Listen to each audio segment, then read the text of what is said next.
Hello friends, बहुत बहुत स्वागत है आप सभी का। आज की वीडियो में हम लोग बात करेंगे स्टीम इंजन के एक न्यूमेरिकल के बारे में। आप हमारे पीछे देख सकते हैं एक न्यूमेरिकल लिखा हुआ है जो कि आपके एग्जाम में पूछा गया क्वेश्चन है, आपके पीवाईक्यू में पूछा गया क्वेश्चन है।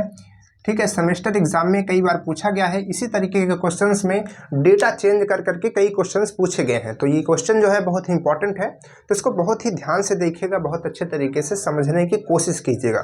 ठीक है, थोड़ा सा समय लगेगा ये तो हम मानते हैं, क्योंकि फर्स्ट क्वेश्चन है ये, पहली सीरीज मतलब कि ये जो स्टीम इंजन का फर्स्ट क्वेश्चन है, तो इसको थोड़ा सा हम अच्छे से समझाने की कोशिश कर रहे हैं।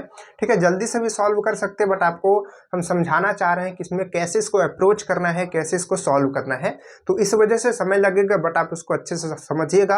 अगर आपको वीडियो स्लो लगती है तो आप उसको स्पीड करके भी देख सकते हैं बल्कि।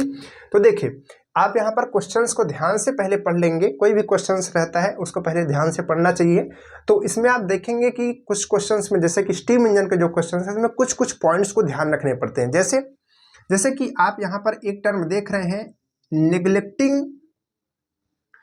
Neglect clearance. ध्यान से समझिएगा, नेग्लेक्ट क्लियरेंस आप देख रहे हैं, ये क्या मतलब है? ठीक है, क्योंकि कभी कभी क्या होता है कि हम क्वेश्चन पढ़ते हैं, क्वेश्चन को सॉल्व करना स्टार्ट कर देते हैं, और उसमें कुछ ऐसा टर्म लिखा होता है जिसको हम लोग कंसीडर नहीं करते हैं, जिसको हम ध्यान नहीं देते हैं, और हमारा सारा का सारा क्वेश्चन फिर गलत हो जाता है। क्योंकि वो छोटी सी बात, मतलब कि क्वेश्चन में लिखी छोटी से छोटी बात काम की होती है, उसको बहुत ही ध्यान से समझना चाहिए। तो ये नेग्लेक्ट क्लियरेंस क्या होता है? ठीक है, सबसे पहले समझिए कि क्लियरेंस क्या होता है। तो देखिए, यहाँ पर जो इंजन होता है, स्टीम इंजन या फिर कोई भी इंजन होता है, दो तरीके से होता है। एक इस तरीके से होता है, थोड़ा सा हम इसको जल्दी जल्दी बताना चाहेंगे।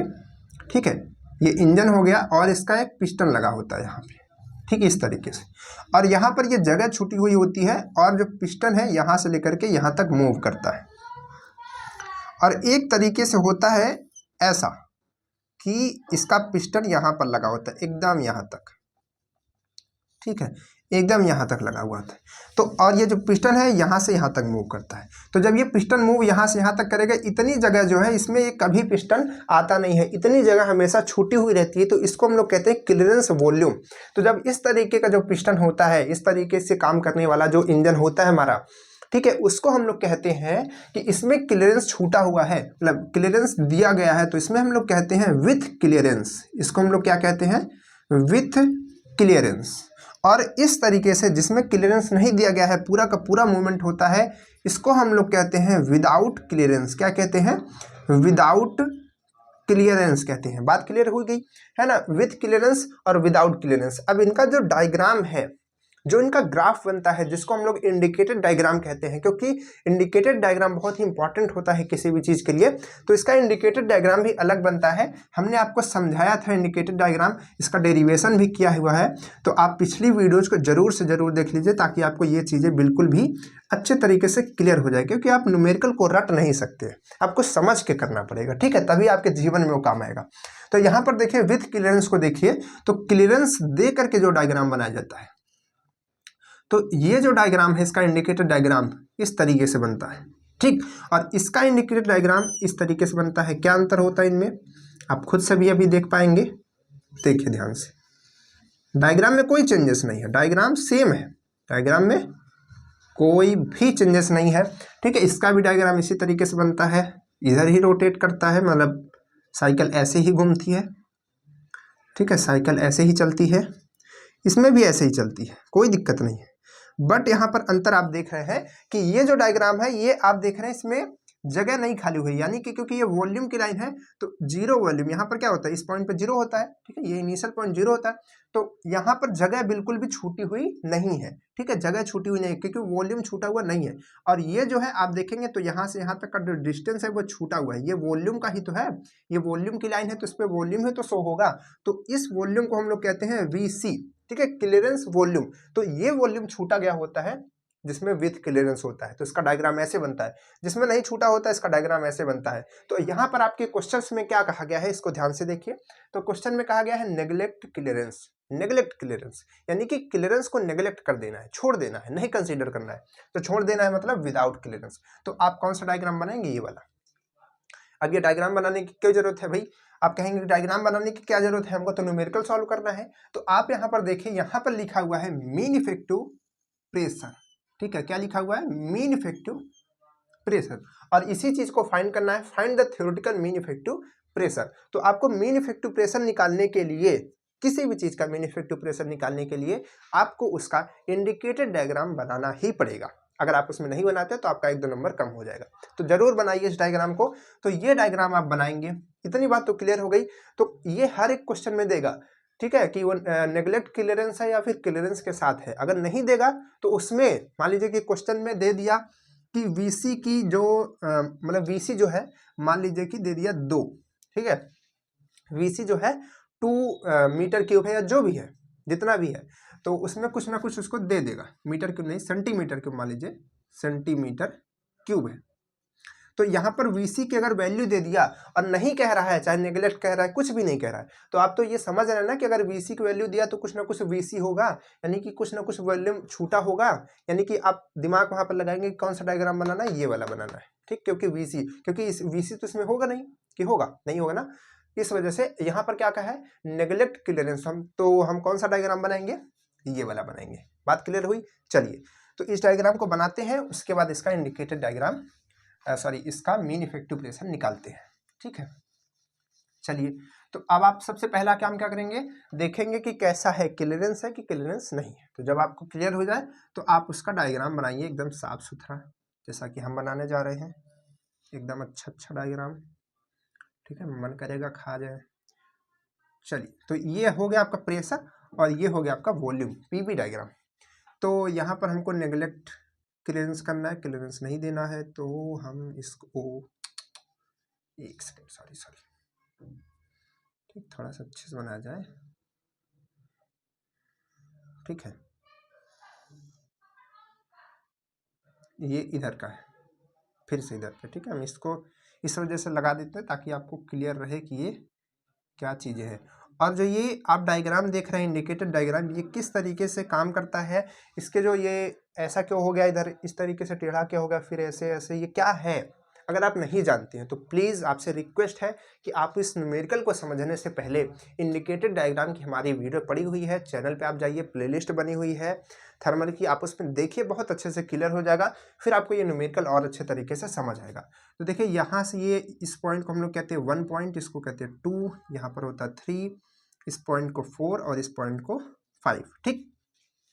अब देखिए, यहाँ पर ये जो पॉइंट होता है इसको हम लोग कहते हैं P1, ठीक है। P1 और P2 जो होता है सेम होता है, तो हम P1 इसको रिप्रेजेंट कर रहे हैं।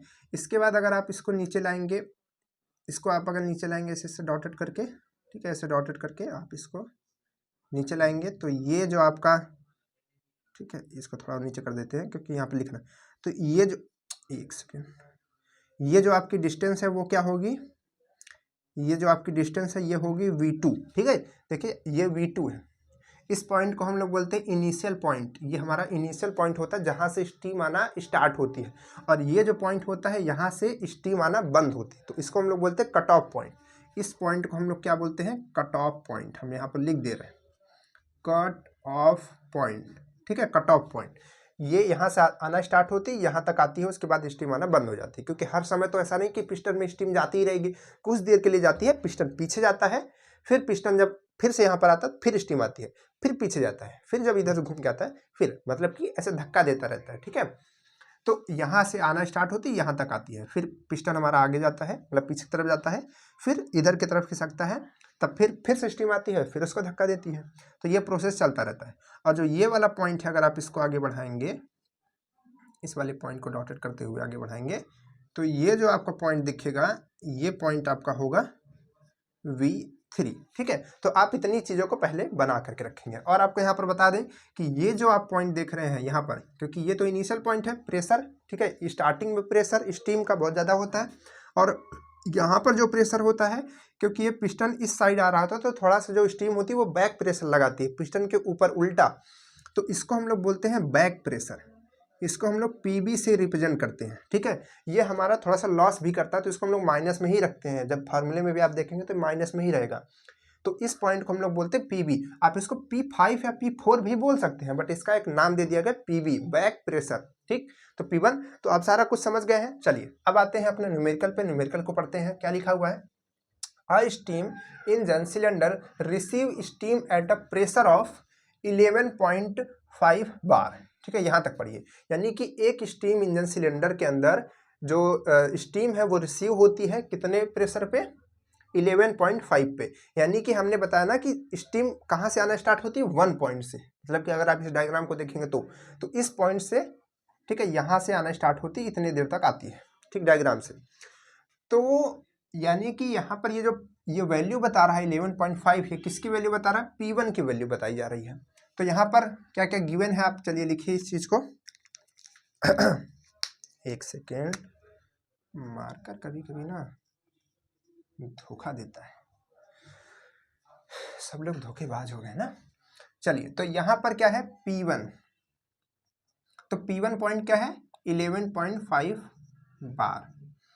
तो यानी कि स्टीम जो स्टार्टिंग में आ रही है उसका प्रेशर क्या है, P1 क्या है, 11.5 बार है। ठीक, इसके बाद क्या लिखा हुआ है, ये हो गया लाइन, ठीक है, उसका खत्म हो गया काम। उसके बाद है cut off take place at half of stroke. मतलब जो कट ऑफ है वो क्या है, हाफ ऑफ स्ट्रोक है। अब ये स्ट्रोक क्या होता है, कट ऑफ तो आप समझ रहे हैं, कट ऑफ क्या होता है, यहां से लेकर के यहां तक की डिस्टेंस, यानी कि जहां से स्टीम आना स्टार्ट होती है और जहां पे बंद होती है, इस डिस्टेंस को हम लोग कहते हैं कट ऑफ। ध्यान से सुन लीजिए, इस डिस्टेंस को हम लोग कहते हैं कट ऑफ। ठीक है, तो ये हो गया आपका कट ऑफ। ठीक, अब इसके बाद ये स्ट्रोक क्या चीज होती है, तो स्ट्रोक जो आप 5 से 4 तक का डिस्टेंस देखते हैं, इसको हम लोग कहते हैं कट ऑफ। क्या कहते हैं, कट ऑफ, सॉरी, इसको हम लोग कहते हैं स्ट्रोक। स्ट्रोक यानी कि जो पिस्टन होता है, जैसे कि ये सिलेंडर हो गया, ठीक, और यहाँ पर आपका पिस्टन लगा हुआ है। ठीक, ये आप मान लीजिए कि आपका पिस्टन है, और जो आपका पिस्टन है, ठीक है, मान लीजिए कि इधर से ये बंद भी है, क्योंकि बंद करके दिखाएंगे ना तब आपको और क्लियर होगा। ये मान लीजिए कि बंद है, ठीक है, तो आपका पिस्टन यहाँ से यहाँ तक जो है मूवमेंट करता है, तो ये जो डिस्टेंस होगी इसी को हम लोग बोलते हैं स्ट्रोक। ठीक, तो ये जो पिस्टन होता है यहाँ से चलता है तो इधर आता है, फिर इधर से ऐसे, ठीक है, तो ये जो डिस्टेंस आपकी होती है ये स्ट्रोक होती है। ठीक है, यानी कि V3 जो है वो आपका स्ट्रोक है। ठीक, क्लियर हो गया। चलिए, इंडिकेटेड डायग्राम का एक बार वीडियो आप प्लीज देख लीजिए, आपको क्लियर हो जाएगा सब कुछ, गारंटी है। तो अब देखिए यहाँ पर स्ट्रोक क्या कहा जा रहा है कि जो कट ऑफ है take place half of stroke. इसी तरीके से सारे क्वेश्चंस में आता है ज्यादातर कि जो कट ऑफ है वो स्ट्रोक का हाफ है। आप खुद से भी देख सकते हैं, ये इतना है और ये इतना है। देखिए, ये मतलब कि जो कट ऑफ है वो स्ट्रोक के हाफ है, आधा है। तो इसी चीज को हमको अपने यहाँ पर मैथमेटिकल लैंग्वेज में लिखना है कि जो कट ऑफ है, तो कट ऑफ क्या है, V2 है।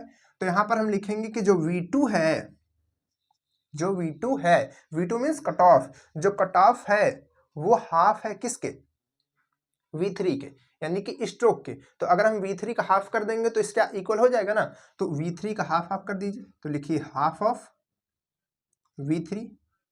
देखिए, हमने V3 का हाफ कर दिया, या फिर आप ऐसे कर सकते हैं कि V3 में आपने 2 से डिवाइड कर दिया, क्योंकि किसी भी चीज में आप 2 से डिवाइड करेंगे तो उसका हाफ हो जाएगा। तो जो V2 है वो क्या है, V3 का हाफ है। यही तो कह रहा है ना, cut off take place half of stroke. इस चीज को आपको ध्यान से समझ के लिखना है। ठीक है, कभी हाफ कहेगा, कभी 1/3 कहेगा, कभी ठीक है 1/4 कहेगा, कभी 1/10 कहेगा, तो आपको इसमें ध्यान रखना है। तो यहाँ पर इस चीज को हमने लिख दिया, जो इसके बीच का रिलेशन है, हो गया दूसरी चीज। इसके बाद क्या लिखा है, find the theoretical mean effective pressure. तो हमको मीन इफेक्टिव प्रेशर निकालना है। इसके बाद क्या है, if the back pressure of the steam, यानी कि जो बैक प्रेशर है, जो अभी हमने आपको बताया पीबी कितना है, यहाँ पर पीबी की वैल्यू दी है, तो पीबी की वैल्यू हम यहाँ पर लिख देंगे, इसकी वैल्यू दी है 0.15 बार। ठीक है, तो ये पीबी की वैल्यू है, बैक प्रेशर की वैल्यू है। ठीक, तो ये भी हो गया और ये भी हो गया है। अब इसके ज़्यादा मतलब इसके अलावा हमारे पास कुछ भी क्वेश्चंस में नहीं दिया गया है, तो अब इसको सॉल्व करना है। क्या निकालना है हमको, मीन इफेक्टिव प्रेशर। तो हमको चाहिए मीन इफेक्टिव प्रेशर का फॉर्मूला। तो चलिए लिख लेते हैं, मीन इफेक्टिव प्रेशर को हम लोग शॉर्ट में लिखते हैं MEP। तो मीन इफेक्टिव प्रेशर का फॉर्मूला क्या होता है, तो इसका फॉर्मूला होता है P1/R, और फिर इसके बाद ब्रैकेट के अंदर 1 + 2.3 लॉग, आपको ये फॉर्मूला याद रखना पड़ेगा, ठीक है, log R, और इसके बाद यहाँ पर -PB। ठीक है, ये फॉर्मूला होता है। तो आप यहाँ पर फिर से भी देख सकते हैं, हमने बताया था कि फॉर्मूले में जो बैक प्रेशर होता है ये माइनस ही होता है, क्योंकि ये रिवर्स यानी कि जैसे कि पिस्टन हमारा इधर आ रहा है, काम करने की तरफ आ रहा है, बट ये उसको उल्टा ही ठेलता है, तो इस वजह से इस काम को हम लोग इस वर्क को माइनस करते हैं, इस प्रेशर को माइनस करते हैं। ठीक, तो ये फॉर्मूला होता है। तो अब आप फॉर्मूले में तो तीन चीज देख सकते हैं, तीन चीजें, कि एक हमको चाहिए P1, तो P1 हमारे पास है, बिल्कुल सही, गुड बॉय। ठीक है, इसके बाद PB भी है, PB भी है, बहुत अच्छी बात है। उसके बाद यहाँ पर R है, यानी कि जो R यहाँ पर है वही R यहाँ पर भी है, तो R की वैल्यू हमको चाहिए। अब ये R क्या है, तो R को भी यहाँ पर लिख लीजिए आप इसके पास में। तो R जो होता है इसको हम लोग कहते हैं एक्सपेंशन रेशियो। क्या कहते हैं?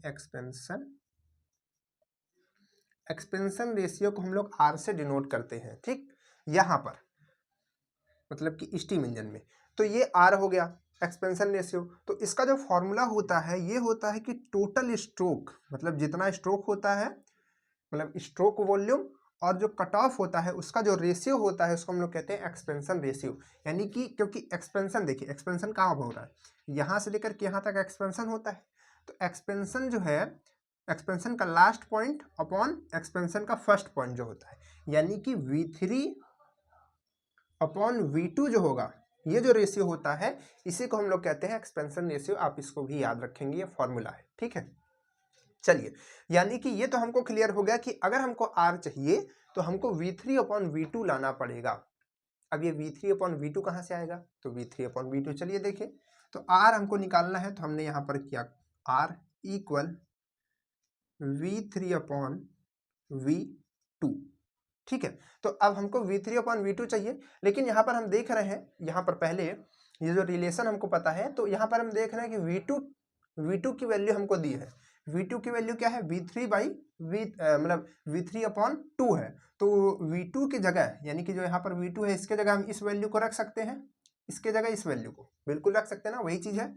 तो यहाँ पर हम क्या करेंगे, ऊपर तो V3 है तो वो तो वही रहेगा, कोई दिक्कत की बात नहीं है, लेकिन ये जो V2 है इसके जगह हम ये चीज़ रख देंगे, क्योंकि ये V2 की ही तो वैल्यू दी है, तो यहाँ पर हम लिखेंगे V3 अपॉन 2। ठीक है, V3 अपॉन 2। तो जब आप इसको सॉल्व करेंगे तो आपका जो V3 है ये V3 से कट जाएगा। ठीक, तो यहाँ पर क्या बचेगा, यहाँ पर, और जो ये 2 है आपका ऊपर चला जाएगा, तो यहाँ पर आएगा 2 अपॉन 1, तो आपका टोटल जो आएगा वो आएगा 2। ठीक है, तो ठीक है, छोटा सा कैलकुलेशन है, ये मैथ्स का है, आप कर सकते हैं। तो ये है 2, तो R की वैल्यू सीधे सीधे क्या आ जाएगी, 2 आ जाएगी। तो अब हमको क्या करना है, सबकी वैल्यू हमको पता चल चुकी है, अब हमको फॉर्मूले में रखना है। ठीक है, तो बहुत छोटा सा फॉर्मूला था, लेकिन हम आपको समझाना चाह रहे थे, इस वजह से थोड़ा सा समय लगा, क्योंकि समझा देंगे तो आप और भी क्वेश्चंस कर पाएंगे, अगर क्वेश्चन बताएंगे तो केवल आप एक क्वेश्चन कर पाएंगे, लेकिन अगर आप उस चीज़ को समझ लेंगे तो आप उस तरीके के कई क्वेश्चन कर सकते हैं। तो इस पर ध्यान दीजिए। ठीक है, चलिए, तो मीन इफेक्टिव प्रेशर हमको निकालना है, तो आसान है। ठीक है, P1 की वैल्यू रखिए 11.5 अपॉन R की वैल्यू क्या है 2, इसके बाद क्या है 1 प्लस 2.3 लॉग, और यहाँ पर क्या है 2, उसके बाद PB, नहीं, PB की तो वैल्यू रखनी है ना, PB क्या है 0.15। ठीक, तो हमारे पास कैलकुलेटर है, इसको हम कैलकुलेट कर देते हैं जल्दी से, आप भी साथ में कैलकुलेट कीजिए। ठीक है, ये वाली वैल्यू पहले करते हैं, 2.3 लॉग 2। ठीक है, इसमें प्लस 1 मल्टीप्लाइड बाई,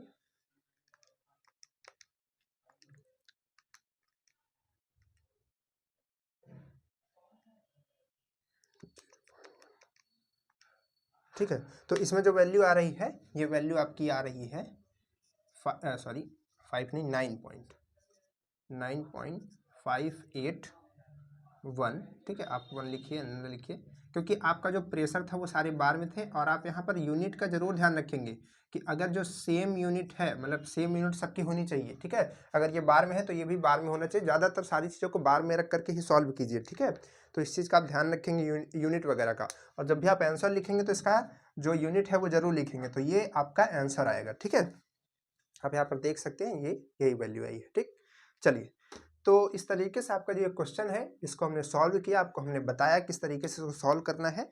अब हम आपसे मिलेंगे इसके नेक्स्ट वीडियो में, और नेक्स्ट वीडियो में मिलेंगे किसी नए क्वेश्चन के साथ स्टीम इंजन के ही, ठीक है। और तब से आप लोग जो पिछली वीडियोज हैं, जो बाकी की न्यूक्लियर डायग्राम की वीडियोज हैं, उनको देखते रहिए। वीडियो अच्छी लगी तो उसको लाइक कर दीजिए, अपने दोस्तों के पास जरूर भेज दीजिए, ग्रुप्स में फैला दीजिए। चलिए फिर मिलते हैं नेक्स्ट वीडियो में, तब तक के लिए बाय बाय।